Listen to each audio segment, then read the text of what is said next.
अस्सलामु अलैकुम वरहमतुल्लाहि वबरकातुहू। अल्हम्दुलिल्लाह वस्सलातु वस्सलाम अला रसूलिल्लाह व अला आलिहि वसहबिहि अजमईन, अम्मा बाद। मैं आप सब भाइयों और बहनों और बच्चों का भी इस्तकबाल करता हूं हमारे प्रोग्राम सलाह वर्कशॉप, नमाज का सही तरीका। पिछले एपिसोड में हम कहां पहुंचे थे? पिछले एपिसोड में हमने अपनी नमाज शुरू कर दिए थे, तकबीर तहरीमा कह चुके थे, लेकिन हाथ बांधना बाकी था। मुझे उम्मीद है कि आपको नमाज की पूरी 6 शर्तें जो नमाज से पहले है वो अच्छी तरह से याद होगी इंशाल्लाह। क्या है वो, मैं फास्ट स्पीड में जिक्र कर रहा हूं। पहला, दुखुलुल वक्त, वक्त शुरू होना। जिस्म पर, कपड़ों पर, नमाज की जगह पर कोई गंदगी नजासत नहीं होनी चाहिए। नंबर 3, तहारत की हालत में होना चाहिए, यानी बड़ी नापाकी जिसके लिए गुस्ल करना होता है और छोटी नापाकी जिसके लिए वुजू करना होता है, वो दोनों नापाकियां नहीं होनी चाहिए। चौथी चीज, सतर कवर्ड होना चाहिए। 5वां पॉइंट, किबला रुख होना चाहिए। और छठी चीज, नीयत होनी चाहिए। चलिए, ये सब के बाद हमने नमाज शुरू की है, अब हम आगे बढ़ते हैं। तकबीर तहरीमा आप कह चुके हैं, उसके बाद में अब बस हाथ बांधना बाकी है। रिवीजन कर रहे हैं। नजरें कहाँ होनी चाहिए? सजदे की जगह पर। नजरें यहां वहां नहीं होनी चाहिए, आंखें बंद नहीं होनी चाहिए, आसमान की तरफ नहीं देखना है, सामने नहीं देखना है। कहां देखना है? मौदिया सुजूद ही। नबी सल्लल्लाहु अलैहि वसल्लम के बारे में आता है कि सजदे की जगह पर नबी सल्लल्लाहु अलैहि वसल्लम की नजरें होती।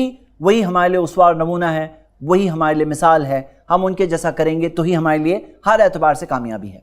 तो हमने अपनी नजरें रखी सजदे की जगह पर। और तकबीर तहरीमा में हाथ कहां तक उठाना है? कहां तक उठाना मिलता है? कंधों तक उठाना भी मिलता है और कानों तक उठाना भी मिलता है, दोनों साबित है। अब उठाने के बाद हाथ बांधना। बांधने के ताल्लुक से सबसे पहली हदीस सही बुखारी में है। सहल बिन साद रदियल्लाहु अन्हु बयान करते हैं, कान नासु युमरूना अन यदा रजुलु यदल युमना। लोगों को यह हुक्म दिया गया था कि एक शख्स अपने सीधे हाथ को यदा का मतलब रखे, अन यदा रजुलु यदल युमना, अपने सीधे हाथ को, अला ज़िराहिल युसरा, अपने बाएं हाथ के ज़िरा, नमाज के अंदर अला ज़िराहिल युसरा, अपने लेफ्ट ज़िरा के ऊपर रखा जाए। तो ये हदीस में आ रहा है यदा यानी रखा जाए। दूसरी हदीस में हमें और डिटेल्स मिलती है। वाइल बिन हुज्र रदियल्लाहु अन्हु बयान करते हैं कि अल्लाह के रसूल मोहम्मद सल्लल्लाहु अलैहि वसल्लम सुम्मा वदा यदहुल युमना, उन्होंने रखा अपने सीधे हाथ को, अला ज़हरी कफ़िहिल युसरा, अपने उल्टे हाथ के पंजे, व रुज़गी कलाई, व साइदी और आर्म्स यानी कि ये जो ज़िरा का हिस्सा है इसके ऊपर रखा नबी सल्लल्लाहु अलैहि वसल्लम ने, यानी हाथ तीनों के ऊपर से गुजरते हुए ऐसे रखा। इसके अंदर अल्फाज क्या है? वदा यानी रखा।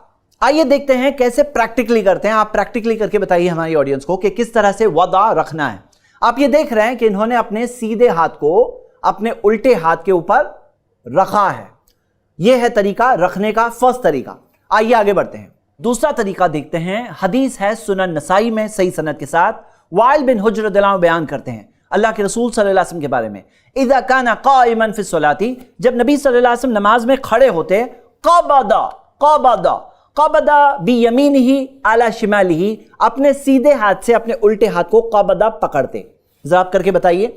जैसे पकड़ना, पहला तरीका हमने देखा था वदा रखना। अब आप देख रहे हैं ये इन्होंने पकड़ा है। देख रहे हैं पकड़ने का तरीका, देख रहे हैं ये 4 उंगलियां यहां से पकड़ी हुई है और ये अंगूठा यहां है, ये पकड़े हुए हैं। क़बदा कहते हैं इसे, पकड़ना। तो ये दोनों तरीके साबित है। क्या साबित नहीं है? जैसे बाज लोग क्या करते हैं, 3 उंगलियां रखते हैं, 2 उंगलियों से पकड़ते हैं। तो ये तरीका साबित नहीं है। सब के सब रखना साबित है, सब के सब से पकड़ना साबित है, लेकिन 2 से पकड़ना और 3 को रखना ये साबित नहीं है। तो मैं आप सबको उभारता हूं, आप दलील की रोशनी में अमल करें। ये 2 तरीके साबित है, यानी वदा रखना भी साबित है। अगर आप रखते हैं अपना हाथ, साबित है अल्हम्दुलिल्लाह। अगर आप पकड़ते हैं ये भी साबित है, लेकिन 2 से पकड़ना, 3 को रखना ये साबित नहीं है। अगर इसकी हदीस है तो कोई लाए, लेकिन हदीस इस बारे में मौजूद नहीं है। अब हम एक अहम सवाल पर आते हैं कि हाथ रखना है तो कहां रखना।